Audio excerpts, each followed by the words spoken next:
퇴직 후 사람들과의 관계에서 가장 중요한 것은 대화가 아니라 경청이라는 말 들어보신 적 있으신가요? 평생 말을 가르치던 교사조차 은퇴 후엔 그 사실을 새삼 깨달았다고 합니다. 오늘은 은퇴 후엔 잘 말하는 사람보다 잘 들어주는 사람이 되라더군요라는 한 72세 정교사의 조언을 중심으로 은퇴 후 인간관계의 본질을 이야기해 보려 합니다. 이 교사는 40년 넘게 교단에 섰습니다. 늘 말로 사람을 설득하고 가르치고 이끌던 직업이었죠. 그는 자신이 말에 능숙하다고 믿었습니다. 학생들 앞에서도 학부모 회의에서도 교직원 회의에서도 그는 늘 중심에 있었습니다. 그런데 정년을 맞고 교단을 떠난 뒤 세상은 조용해졌습니다. 더 이상 누가 그의 말을 기다리지 않았습니다. 교사로서의 권위도 경력도 이제는 대화의 주제가 아니었습니다. 처음엔 그가 이 변화에 적응하지 못했습니다. 친구들과 만나면 여전히 그가 대화를 주도하려 들었고 후배 교사들이나 지역 봉사 모임에서도 자신의 경험을 말하려 했습니다. 하지만 어느 순간부터 사람들이 그의 말을 잘 듣지 않았습니다. 피식 웃으며 다른 이야기로 화제를 돌리거나 핸드폰을 만지작거리는 이들도 있었습니다. 그는 그때서야 느꼈다고 합니다. 나는 여전히 가르치려 하고 있었구나. 사람들은 더 이상 내 말 속에서 답을 찾지 않더라. 그는 충격을 받았습니다. 은퇴 후에는 말을 잘하는 능력이 아니라 말하지 않을 줄 아는 지혜가 필요하다는 걸 너무 늦게 알게 된 것이죠. 한때 그를 존경하던 제자도 옛 동료도 이제는 같이 이야기할 수 있는 사람을 원했습니다. 조언이 아니라 공감, 가르침이 아니라 경청을 기대했던 겁니다. 이후 그는 변화를 결심했습니다. 봉사활동 모임에서 굳이 의견을 내지 않고 다른 사람의 말을 끝까지 들어주기 시작했습니다. 처음엔 입이 근질거렸습니다. 저건 아닌데 그건 내가 해봐서 아는데 하는 말들이 목구멍까지 올라왔지만 꾹 참았습니다. 대신 눈을 마주치고 고개를 끄덕이며 상대가 무슨 말을 하려는지를 이해하려 했습니다. 그렇게 몇 주가 지나자 놀라운 변화가 생겼습니다. 사람들이 먼저 그에게 말을 걸기 시작한 겁니다. 선생님, 지난번 말씀 듣고 생각이 바뀌었어요. 같이 점심 하실래요? 예전엔 그가 말을 해야만 관계가 이어진다고 생각했지만 이제는 말하지 않아도 관계가 깊어진다는 걸 깨달았습니다. 그는 그때 처음으로 진짜 사람 사이의 온기를 느꼈다고 합니다. 말이 줄어드니 마음이 들렸고 조언을 멈추니 관계가 자라났습니다. 이 정교사는 이렇게 말했습니다. 은퇴 전엔 말이 힘이었지만 은퇴 후엔 침묵이 힘이더군요. 듣는다는 건 단순히 귀로 하는 게 아니라 마음으로 하는 거였습니다. 그는 그 후 매주 지역 복지관에서 경청 봉사를 합니다. 혼자 사는 어르신들의 이야기를 들어주는 활동입니다. 특별한 기술이 필요하지 않습니다. 다만 끼어들지 않고 판단하지 않고 그랬구나라고 공감하는 것. 그는 그 시간을 통해 오히려 자신이 위로받는다고 말했습니다. 많은 은퇴자들이 비슷한 고민을 합니다. 현직에 있을 땐 회의와 보고 지시와 설명으로 하루를 보냈지만 은퇴 후에는 그 모든 말들이 사라집니다. 그래서 빈자리를 채우기 위해 더 말하려 듭니다. 하지만 역설적으로 그럴수록 사람들은 멀어집니다.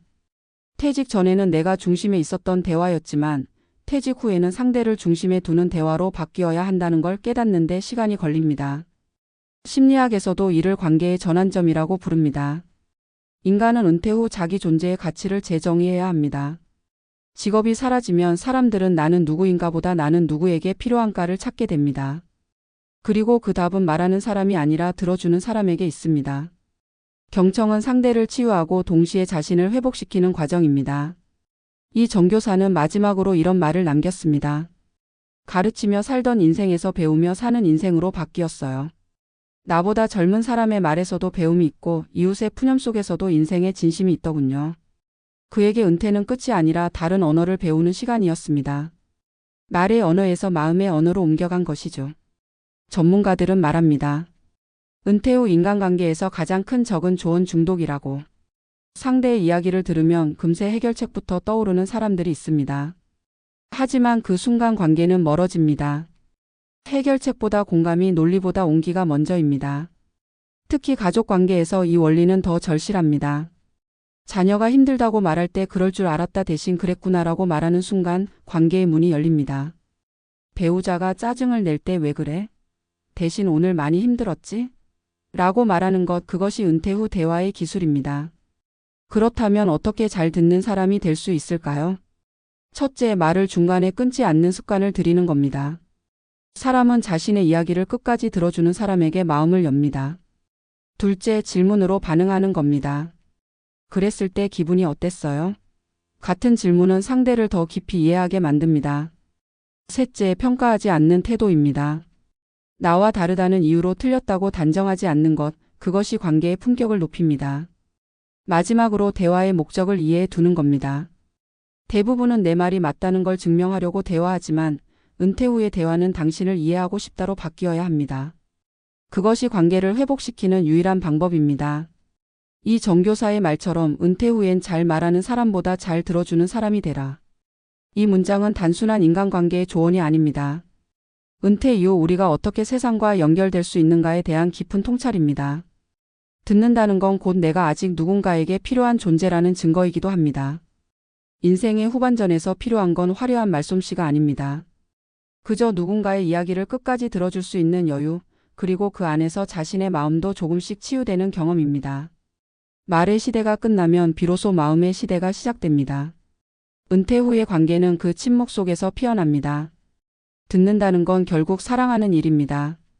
은퇴 후 인간관계의 핵심은 말이 아니라 마음이다.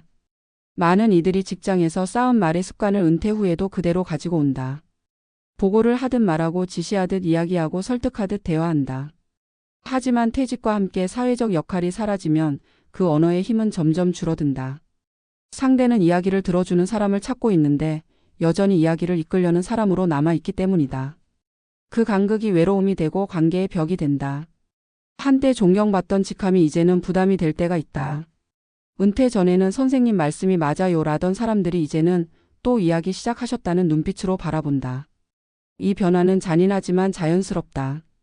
사람들은 지식을 주는 사람보다 이야기를 들어주는 사람을 더 오래 곁에 두고 싶어 한다. 그 이유는 단순하다. 누군가의 마음을 열게 하는 건 언제나 이해받는 경험이기 때문이다. 듣는다는 건 단순히 조용히 있는 것이 아니다. 그것은 상대의 말 사이에 숨은 감정을 느끼고 판단하지 않으며 그 사람이 걸어온 길을 함께 따라가는 일이다. 은퇴 후 사람들은 흔히 요즘은 대화할 사람이 없다고 말한다. 그러나 실은 대화할 사람이 없어진 것이 아니라 대화를 유지할 방법을 잊은 것이다. 경청은 잃었던 그 감각을 되살리는 첫 번째 기술이다. 실제로 많은 연구들이 은퇴 후 삶의 만족도와 사회적 관계의 질이 정비례한다고 말한다. 특히 남성 은퇴자에게는 그 비중이 크다. 직장 중심의 인간관계에 익숙했던 남성일수록 상호적 대화를 어렵게 느낀다. 상대가 자신의 말을 반박하거나 다른 의견을 내면 그것을 도전으로 받아들이고 침묵을 무시로 해석한다. 그러나 경청의 핵심은 반응하지 않음이 아니라 이해를 유보함이다.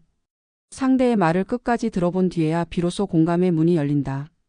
심리학자 칼 로저스는 진정한 경청이란 상대의 감정을 그 사람보다 먼저 느끼는 것이다라고 했다. 은퇴 후의 대화는 바로 그 감정의 언어를 회복하는 과정이다. 말 대신 고개를 끄덕이고 조언 대신 그랬구나 한마디로도 충분할 때가 많다. 가르치려는 순간 관계는 닫히고 들어주는 순간 마음은 열린다. 은퇴 후 새로운 인간관계를 형성하는 사람들 중에는 공통점이 있다. 그들은 말보다 표정이 풍부하고 조언보다 공감이 빠르다. 어떤 이는 복지관에서 이야기를 들어주는 봉사를 하며 인생의 의미를 되찾았다. 어떤 이는 하루에 한 번 가족의 말을 끝까지 듣는 침묵 훈련을 하며 가정의 공기가 바뀌었다. 그들은 말한다. 누군가의 말을 끝까지 들어주는 건 그 사람의 인생을 존중하는 일입니다. 듣는다는 건 곧 존재를 인정하는 일이다. 은퇴 후 가족관계가 달라지지 않는 이유도 바로 여기에 있다. 부모가 자녀에게, 배우자가 서로에게 여전히 좋은 자로 남으려 할 때 관계는 자꾸 엇나간다. 그렇게 하면 안 된다는 말보다 그랬을 때 힘들었겠다는 말이 관계를 회복시킨다. 경청은 누가 옳은가의 싸움에서 누가 더 이해했는가의 대화로 전환시키는 힘을 가진다. 이 전환이 일어날 때 비로소 은퇴자의 언어는 과거의 경험이 아니라 현재의 공감으로 이어진다. 인간관계는 결국 서로의 이야기 속에 머무는 시간의 질로 결정된다. 말이 많을수록 그 시간은 얇아지고 들을수록 그 시간은 깊어진다. 잘 듣는다는 건 상대의 말을 곱씹고 그 안에 담긴 마음의 결을 읽는 일이다. 때로는 그저 함께 침묵하는 것도 경청의 한 방식이다. 대화는 말로만 이루어지는 것이 아니라 침묵과 시선 그리고 기다림으로 완성된다. 은퇴 이후의 삶은 관계 재구성의 시기다. 직장에서의 서열이나 성과가 관계를 결정하던 시절은 지나갔다. 이제는 감정의 온도, 공감의 깊이, 말의 무게가 인간관계의 기준이 된다. 그 기준 속에서 살아남는 사람은 화려한 언변가가 아니라 따뜻한 청취자다. 듣는다는 건 결국 상대에게 공간을 내어주는 일이다. 그 공간이 생길 때 사람은 자신을 드러내고 관계는 자연스럽게 이어진다. 은퇴 후 관계의 핵심은 내가 얼마나 이야기했는가가 아니라 상대가 내 곁에서 얼마나 편했는가로 측정된다. 한 노심리학자는 이렇게 말했다. 은퇴 후의 대화에서 중요한 건 말을 줄이는 게 아니라 마음을 넓히는 일이다. 인생의 전반부에서 우리는 지식을 쌓고 말을 통해 세상에 영향을 주려 노력했다. 그러나 후반부에는 그 지식을 내려놓고 세상의 이야기를 들으며 자신을 확장해야 한다. 그것이 성숙이다. 경청은 단순한 기술이 아니라 태도의 문제다. 상대의 말 속에서 자신의 모습을 발견하고 타인의 경험 속에서 인생의 다음 장을 배우는 일이다. 나이가 들수록 말보다 귀가, 판단보다 이해가 중요해진다. 듣는다는 건 결국 배우는 것이다. 그리고 그 배움은 늙지 않는다. 교단을 떠난 72세 정교사는 이렇게 말했다. 평생 가르쳤지만 이제야 진짜 배웁니다. 사람을요? 그는 자신이 이제야 대화의 완성을 배웠다고 했다. 말을 멈추고 상대의 마음이 흘러들어올 자리를 만든 것. 그것이 은퇴 후 인간관계의 비밀이었다. 우리는 은퇴 후에도 여전히 누군가와 연결되어야 살아간다. 그러나 그 연결의 방식은 달라져야 한다. 직장에서의 대화가 경쟁과 설득이었다면 은퇴 후의 대화는 공감과 수용이어야 한다. 인생 후반부의 관계는 말의 전쟁이 아니라 마음의 쉼터다. 누군가의 이야기를 조용히 들어주는 사람, 그 자리에 머무는 사람, 그 사람이 결국 가장 오래 기억된다. 교훈은 단순하다. 은퇴 후에는 말을 줄이고 마음을 열라. 잘 말하는 사람이 세상을 움직였다면 잘 듣는 사람은 사람의 마음을 움직인다. 듣는다는 건 상대를 존중하고 자신을 낮추며 관계를 이어가는 가장 인간적인 방식이다. 그리고 그 온기가 당신의 노년을 따뜻하게 덮어줄 것이다.